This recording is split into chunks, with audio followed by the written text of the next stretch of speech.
his arms, my arms are usually shorter than my opponent's legs. So he can use his legs to keep me away. If I don't put pressure on him, he's gonna get up. So I need to put pressure on him. If I put too much pressure on him, he can use it to catch me in guard and pull me down. This is a problem. As long as he's holding me in guard, legs up high, holding my hand, holding overhook, it's hard for me to get any good position. Of course, it's good that he's protecting himself, but he's losing the fight. He's losing the fight. My objective is to win the fight, so being on top is good, but damaging is number one. I want to do damage. So instead of just throwing myself into his guard, I'm going to break down his guard. So this is the open guard, I'm going to break it down. What I'm going to do is, I'm going to remove one foot and I'm going to put my knee in. When I put my knee in, I want to put pressure. If I put pressure, if I don't put enough pressure, if I'm just here, he can go to De La Riva. Then answer it. He can go to De La Riva. Now he has the advantage. It's very hard for me to punch him, and it's easier for me. I want to get out. I have to turn my back. Now I gave him space. He can get out. So I need to put a lot of pressure. So when I lift the foot, either I lift or I shift. I don't want the pressure. He can have pressure on one side, but I just want pressure here. Now I can use this to make sure that he can't get a good delivery. If he tries to go in with his foot, I have a nice wide stance, and I'm lifting this one up. Now I can get close enough to punch him in the head. I remove these feet so he can't use his feet as a defense.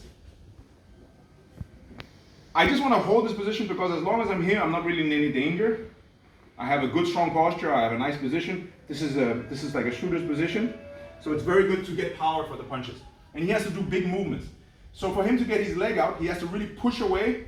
If he wants to go to De La Riva, he has to really push away. When he really pushes away, I can use this time to lift up, and now I'm going to switch my feet. So I'm going to go pop, pop. So I switch my feet. I do a triangle step. Feet together, and then over here. So I go in heavy, make sure that his foot is not on my hip. His foot here can fall down, I don't mind, as long as he cannot catch the other one. I'm putting a lot of pressure here. Now if he tries to push away with this side, triangle step, now I've passed.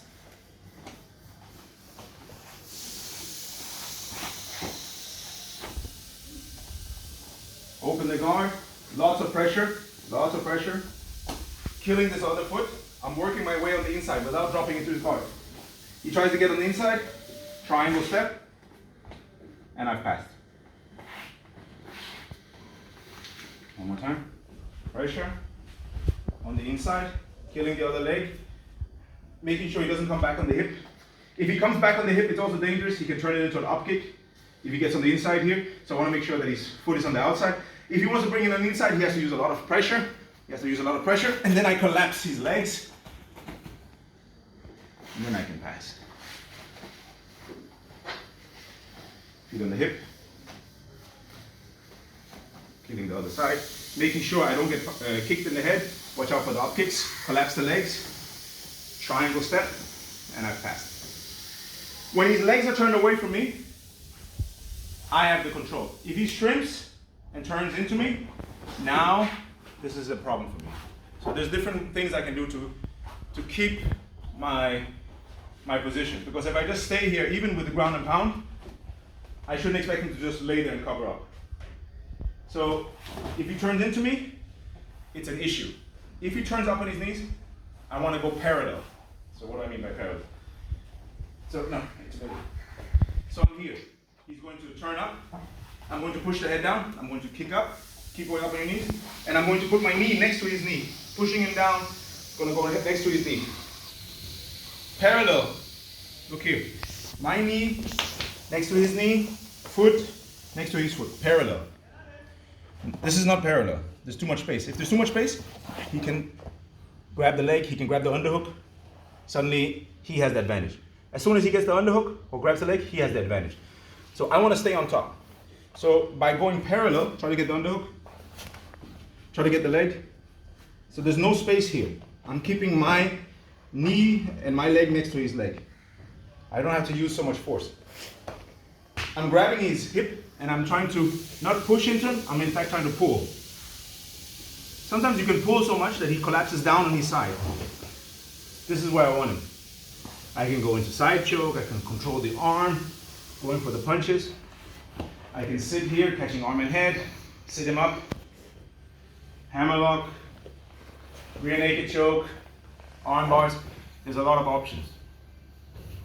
But that's if I get him into this position. This is 100% offensive for me. This is an offensive. This is 100% defensive. He doesn't have a lot of, I don't know what offense he can do from here. Maybe some crazy punch or crazy arm lock, I don't know. But this is one of the best positions you can end up in, as long as you can keep it. Even if I can't keep it for very long, I can do a lot of damage. Just the hammer punches, just the knees to the body. And now even if he manages to get to a bit of a better position, I'm still dominating. This is still a dominant position. Even if he manages to get all the way up in the side towards me, I'm still dominating. And the whole time, I can punch, even if it's not big punches, small punches, it adds up, making him more desperate, more tired. So again, he turns all the way up, I push the head down, I kick forward. If you grasp my leg, I kick forward, holding his upper body down, going parallel to the leg, pulling, I'm grabbing that, pulling. If he falls down, I can pull him all the way down, pull him down on the side. Okay, go back. I'm parallel. I try to pull him, he pulls away. He's trying to get away from me. I'm pulling him and he's trying to get away from me. What I'm gonna do is I'm just gonna cross face and I'm gonna push into him. I'm pulling and he wants to go the other way. So I just cross face and I run into him. See, I'm pushing with my legs. From here, I have to watch out he doesn't get a knee in between. If he gets a knee in between, I'm gonna land in guard. See? This is guard. If he gets a knee in between, it's guard. One more time. Up on the knees. So I'm parallel. You can try to go down on your back. You can do the whole series on your back. Catch my leg. Push, kick. I try to pull him down. He resists. Cross face and run through. If he gets this knee in between, it's guard. That's it. He doesn't have to do anything else. As long as he gets that knee in between, it's guard. Which is an advantage for him. Doesn't mean it's the end of the fight, but I don't want that. Go back. Go back. So, when he lands here, I'm going to cross face and I'm going to turn towards him. When I turn towards him, it's very hard for him to shrink. It's very hard for him to get the knee in between because of the angle. Let's do that series again. I'm parallel. I'm trying to pull. He resists. I cross face. I turn my hip towards his head. This emphasizes the cross face. If his arms are caught like this, it's really bad. Come this side. Look at it from here. Up. I'm pulling. He resists. Cross face. Turn towards him. I can also use this arm. If he brings his knee in, he's really good at pulling guard. I can use this arm to snowplow. And I lift him up. Now I'm pushing with my feet. You see I'm pushing with my feet? There's a lot of pressure. I'm pushing on my toes. It's very hard for him to turn towards me. One more time. The whole series, he's on his back. He goes up for my leg. Push, parallel, trying to pull. Push through. As I push through, I turn down and I turn the legs away. If he's really shrimping, it might be a bit of a struggle. I stay up on my toes. If I go down on my knees, I'm only using my arms. If I stay on my toes, as I'm cross-facing, if I stay on my toes, my arms are just helping. My legs are doing most of the work. Try to shrimp. It's a lot of pressure. It's hard for him.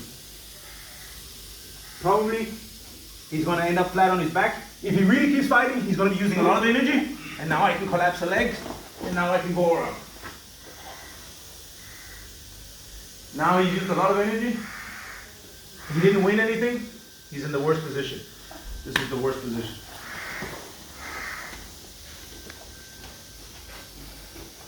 Up. From open guard. Feet on the hip. I split the guard. This is the splitting of the guard. I make sure that he's getting a lot of pressure. From here.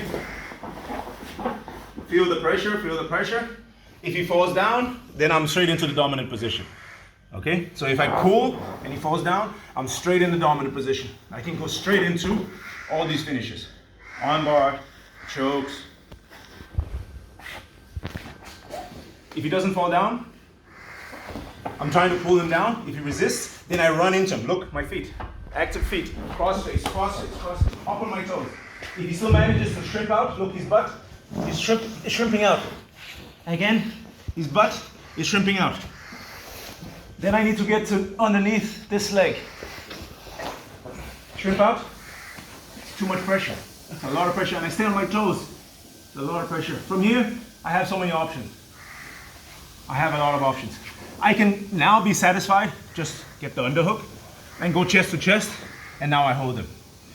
But I want to force the scramble. Why do I want to force the scramble? The more I force it, the more openings. So I'm only cross facing and I'm snow plowing. He's going to shrimp, he's going to turn his knees towards me. Here, he might even get the underhook. I collapse the knees.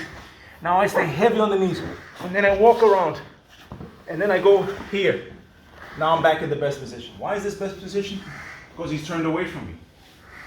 So I forced the scramble to get into the best position. I didn't rush and just hold. I wanted him to use more energy, more tired, and give me more openings. Now it's better for me. When I get into this position, we're back in where I have so many finishes. Okay, let's go through some finishes.